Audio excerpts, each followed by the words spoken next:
Nobody inside the grand white mansion moved when it happened. The sound was so soft it almost disappeared into the rain, just a low, tired voice. But for the people who worked in that house, it was like hearing thunder. The billionaire spoke. David Rowland, the man who owned the mansion and half the companies in Lagos, had not spoken to a single soul for 5 long years.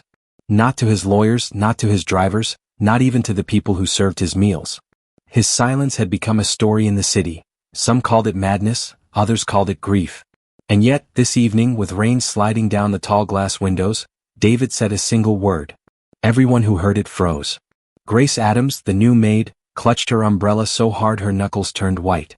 Her little daughter, Sophie, stood right in front of the billionaire's heavy desk, a pink ribbon slipping from her hair. The child's round eyes met his, brave and unafraid. David had spoken to her. The room went still. The smell of wet earth and leather books filled the air. Grace's heart pounded. Had she really heard it? A voice that hadn't been heard in years? Then David leaned forward, his face hidden in the dim light, and said something else, soft, almost broken. Grace gasped. And just like that, the silence of 5 years shattered. But what had he said? And why now? Why to a child he had just met? If you haven't subscribed yet, don't forget to hit the subscribe button. Motivate us by subscribing and turning on the notification bell so you never miss a story that matters. And tell us in the comments, where are you watching from and how did this story touch you? Now let's dive into it. 5 days earlier, Grace had stepped through the mansion's tall iron gates for the first time. The place felt like a palace built from glass and stone, standing far from the busy streets of Lagos. Heavy rain clouds gathered above, making the house look even more lonely. She had taken the job because she had no choice. After her husband died in an accident 2 years ago, life became a long list of bills. Her 4-year-old daughter Sophie was all she had left. When an agency called her about an opening at the Rowland estate, she said yes before they finished explaining. The staff whispered as they led her inside. "Don't expect him to talk to you," a guard warned in a low voice. "Mr. Rowland hasn't spoken in years." Another worker added, "Some say it's because of his fiancée's death. Others think he's just lost in his own world. Either way, don't disturb him." Grace nodded, but inside, her heart tightened. What kind of pain could silence a man for so long? Her new room was small but neat. Sophie ran in circles, excited to see the big house. Grace held her close. "We must behave," she whispered. The days passed quietly. David Rowland was like a shadow in his own home.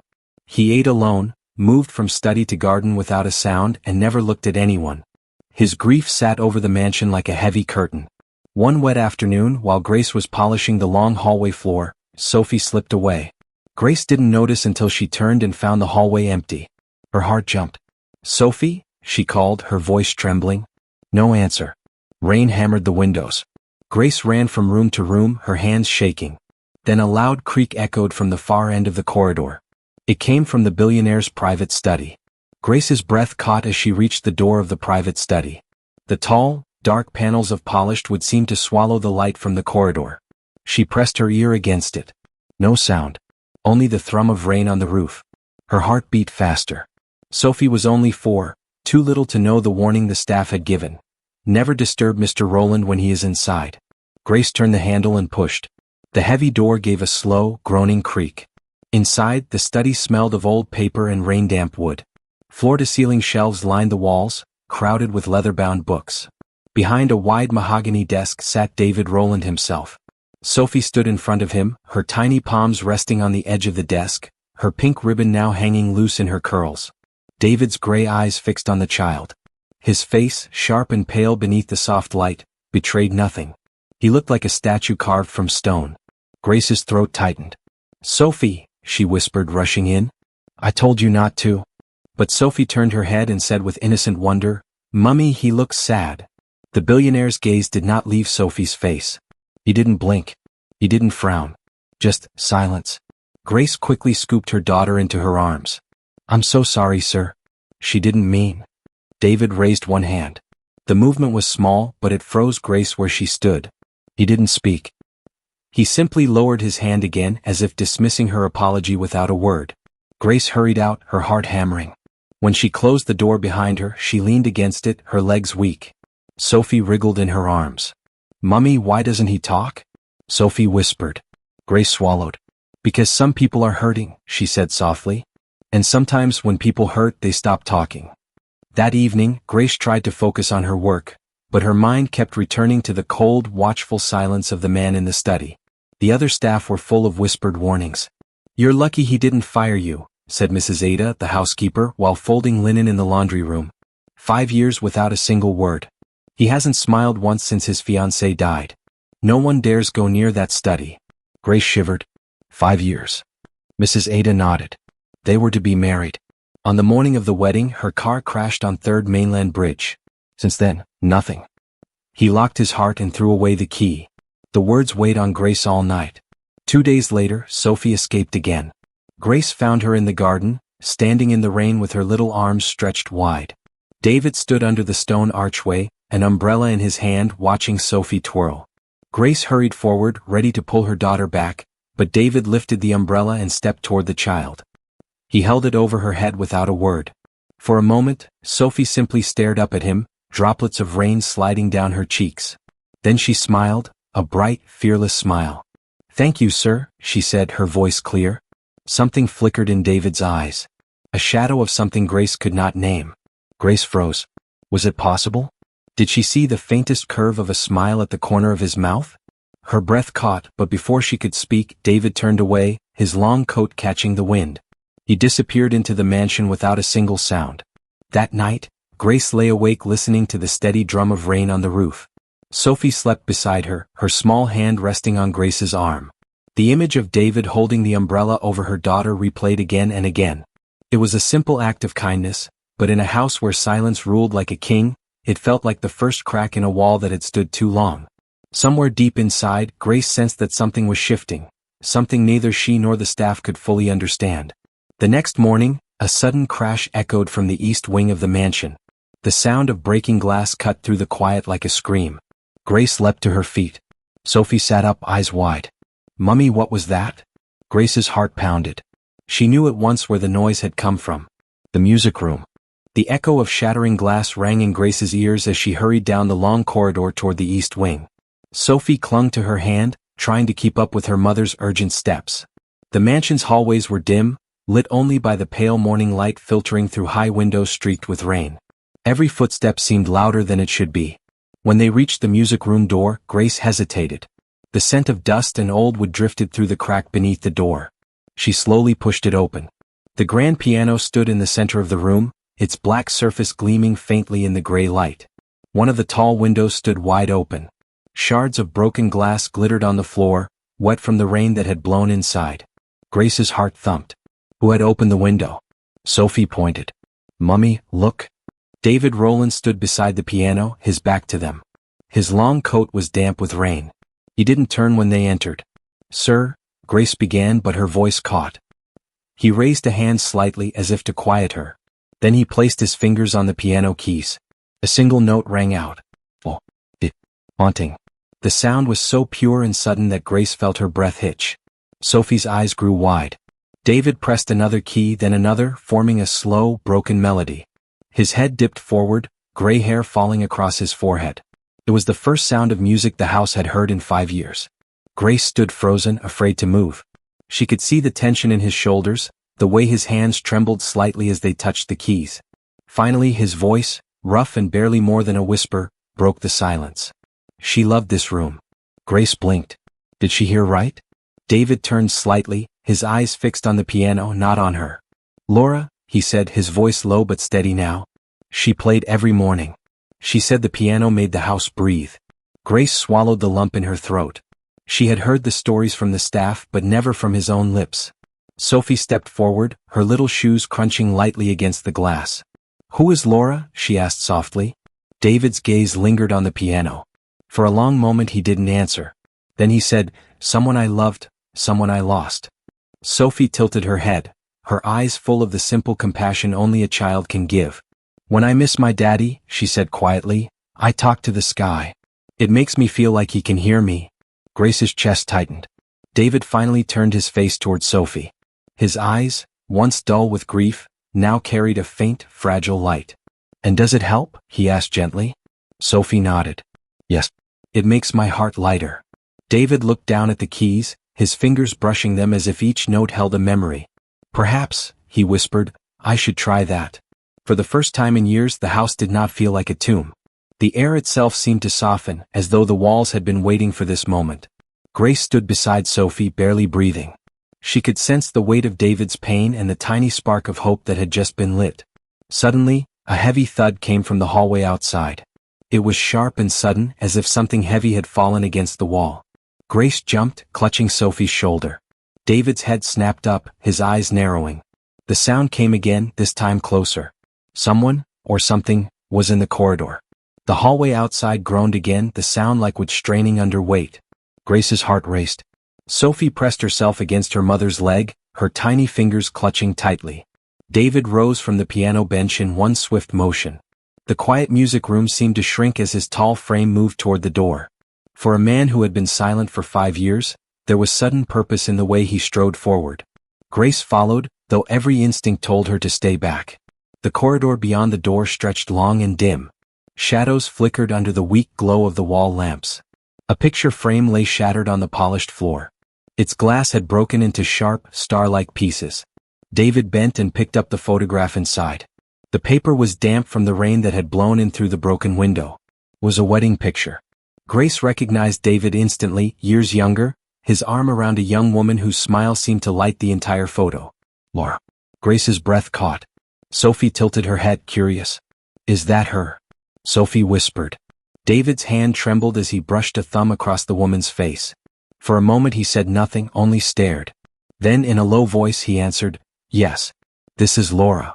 The quiet that followed was heavy but different now, no longer the cold silence of years past, but a silence thick with memories. Grace knelt beside Sophie. Be careful, she murmured, pushing a stray shard of glass aside. David straightened slowly, his shoulders stiff. I keep this here because I can't bear to hide it, he said finally. But I also can't look at it every day. His voice cracked. He turned away, walking toward the music room once more. Grace followed cautiously, Sophie in her arms. Back in the room, David set the photograph carefully on the piano. He ran a hand through his graying hair and let out a long, uneven breath. I thought if I locked the world out, he said, his voice barely above a whisper, the pain would stay locked away too. But it followed me anyway. Grace swallowed, unsure if she should speak. The rawness of his confession made her chest ache. Sophie wriggled down from her mother's arms and toddled toward the piano. She reached up and touched one of the unbroken keys. A soft note chimed. David watched her small fingers. The sound lingered in the air like a gentle echo of the past. She's not afraid, he murmured.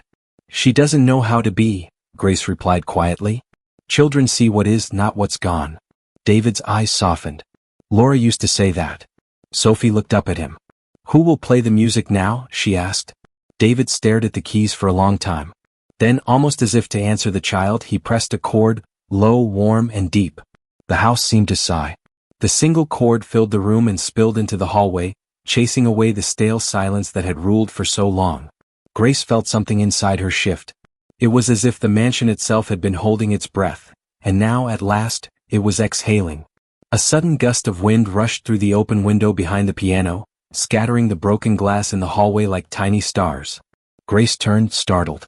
David rose again, his gaze fixed on the open window. The wind carried a faint, almost musical hum, as though the house itself was beginning to speak after years of holding its tongue. David closed his eyes. I hear her, he whispered. Grace blinked. Hear who? When David opened his eyes again, they shone with a strange light. Laura, he said softly. She's still here. Grace froze. The room suddenly felt colder, as if the night air had crept in through the open window and wrapped itself around them. Sophie's little voice broke the silence. Where is she? David kept his eyes on the shifting curtains. Not here in body, he said softly. But, sometimes grief carries an echo.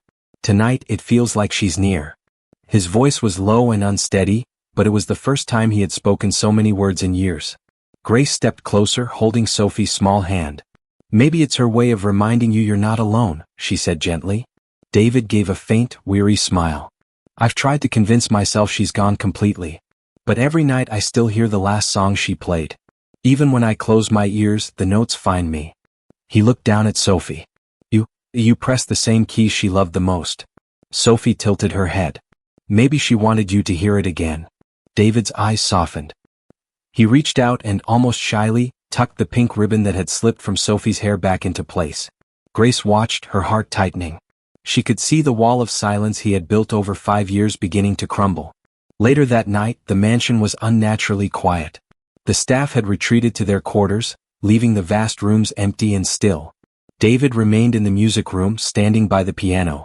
Grace and Sophie sat nearby, the child curled against her mother's side. A faint breeze moved through the broken window, carrying the scent of wet earth and distant rain. David spoke again, his voice rough but clear. "The morning of our wedding, Laura called me. She said she wanted to play one last melody before we left for the church. I told her I would be there in an hour. But she never made it. The car crashed on 3rd Mainland Bridge. They said it was quick." His hands tightened at his sides. "I arrived at the hospital too late. The last thing I ever heard from her was that melody." Grace felt tears sting her eyes. She held Sophie a little closer. "I blamed myself," David whispered. "If I'd gone earlier, maybe I could have." He stopped, his voice breaking. Sophie reached out and placed her tiny hand on his. "It wasn't your fault," she said simply. David's shoulders trembled. For a long moment he didn't move. Then he knelt so he was level with the child. "How can you be so sure?" Sophie's brown eyes held his without fear. "Because love isn't about being there every second. It's about remembering every day. And you remember her." Grace drew a shaky breath. Her daughter's words were as gentle as they were powerful. David closed his eyes. A single tear escaped, glistening in the dim light. "You speak like someone far older than you are," he murmured. "She speaks from the heart," Grace said softly. The three of them sat in silence for a long while. Outside, the storm had eased, and the sky beyond the broken window showed the first pale glow of dawn. David rose and placed his fingers lightly on the piano keys.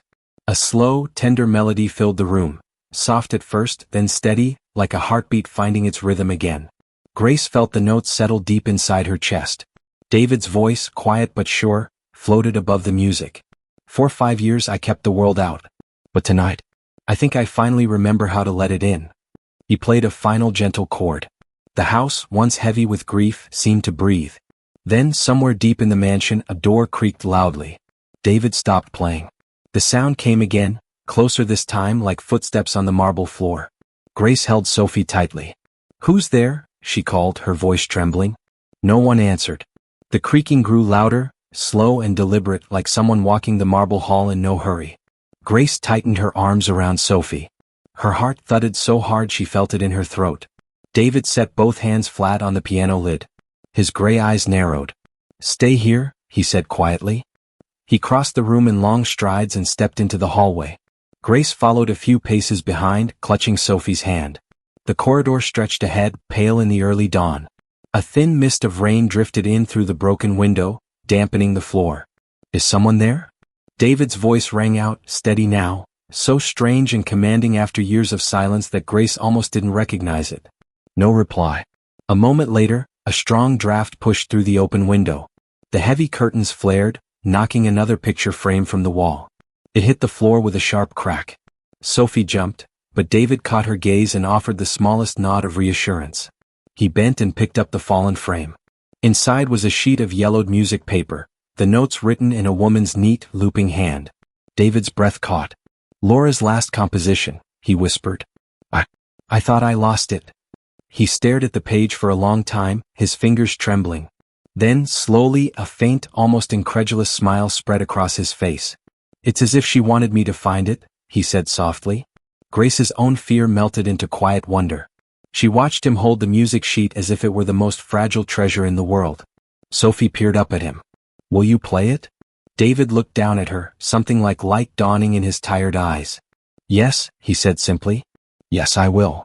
Back in the music room, David laid the sheet gently on the piano stand. He sat, straightened his shoulders and placed his hands on the keys. The first notes rose like a whisper, soft and slow, then fuller, warmer. The melody carried the hush of mourning and the ache of remembered love. Grace closed her eyes. She felt the music wrap around them like a quiet embrace. Sophie leaned against her mother and whispered, "It sounds like the sky is smiling." David's hands moved with growing confidence. For the first time in 5 years he wasn't just touching the piano, he was speaking through it. Every note was a word he had kept buried, every chord a breath he had refused to take. When the last note faded, the room remained still as if the walls themselves were listening. David lowered his hands and looked at Grace and Sophie. "Thank you," he said, his voice low but sure, "for reminding me that silence is not the same as peace." Grace's eyes glistened. "Sometimes it takes a child to show us how to heal," she replied. David nodded slowly. "For 5 years I hid from the world. But tonight I remember how to live." Outside, the clouds broke apart and the first sunlight spilled across the mansion's grounds. David closed the piano lid gently, then turned toward the open window. A soft breeze carried the scent of wet earth and fresh beginnings. He didn't say another word. He didn't need to. The silence that followed was no longer heavy with grief. It was a silence filled with music, and with hope.